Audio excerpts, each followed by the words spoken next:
Commissioner Wood. Hi, I'm Peter Wood. I use he, him pronouns.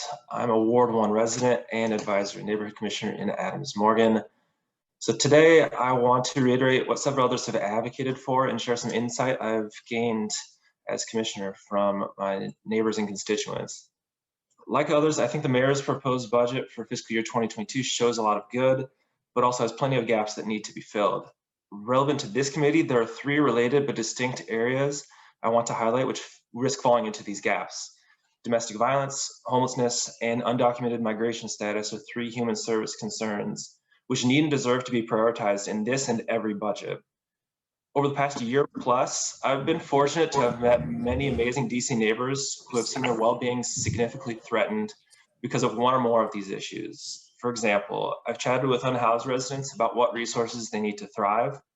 And you know what the most common answers I've heard are?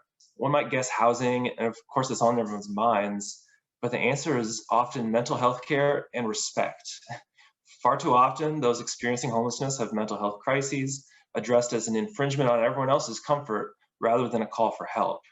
This creates a cycle where one crisis begets another, often leading to altercations with neighbors and the police.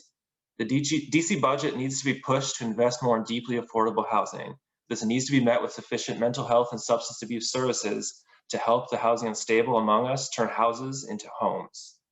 The mayor has proposed investing $13 million to increase supports and services to residents experiencing mental health crisis or substance abuse issues. This is great, but needs to be expanded, not only because it's insufficient for our present needs, but in my eyes, because the District of Columbia ought to expand its profile as a haven for these services to be offered in tranquility. Few cities in the United States offer housing and healthcare in tandem in a way that sustainably houses residents. DC can be that city. Domestic violence is related to housing insecurity. The past year has exacerbated the stress, which turns unsafe situations at home into violent scenarios where quick access to safe, well-maintained housing becomes a matter of life and death. The coming year's budget needs to expand investment into temporary and long-term housing options for survivors of domestic violence. Failure to do so means more people will either resort to public spaces and shelters for domicile, or worse yet, die as victims of homicide and suicide. If there ever was a moment to solidify DC's commitment to domestic violence survivors, it is now. Now, two numbers stick out to me in the mayor's proposal. So $1.2 million for LGBT-focused emergency shelters and $67 million for emergency shelters and deeply affordable housing. This is a great start, and I urge the council to specify these investments so we know they're going directly to the services we need. Too often, line items like these get lumped in with other housing projects only to slowly get ignored and fail to return similar investment in the future. And to fund these services beyond fiscal year 2022, we need to shift away from depending on the benevolence of federal grants by creating and utilizing more progressive tax code to sustainably acquire revenue. The wealth of DC's most lucky is in great part fueled by the exact residents who are most vulnerable to violence and homelessness. Redistribution is due, and our budget needs to institutionalize this. Lastly, I just want to reflect on some conversations I've had, which have frankly left me a bit numb. Every week I volunteer with a local medical service provider to call patients and caretakers dealing with end-of-life care, and many of them migrated to DC from other parts of the country and the world.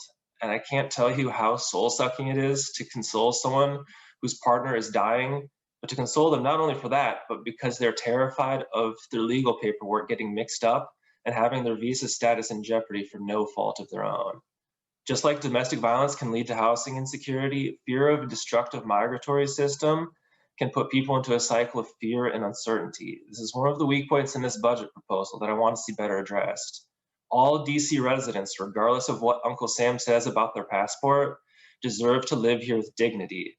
Ensuring all of our human services are available independent of migration status is a core tenet of the DC I aspire to see thrive. We want our city to not only serve its people well, but to be an example of the world of what a sanctuary looks like. A place where vulnerability is met with collective goodwill. A place where our homes are safe and we are safe in our homes. Thank you.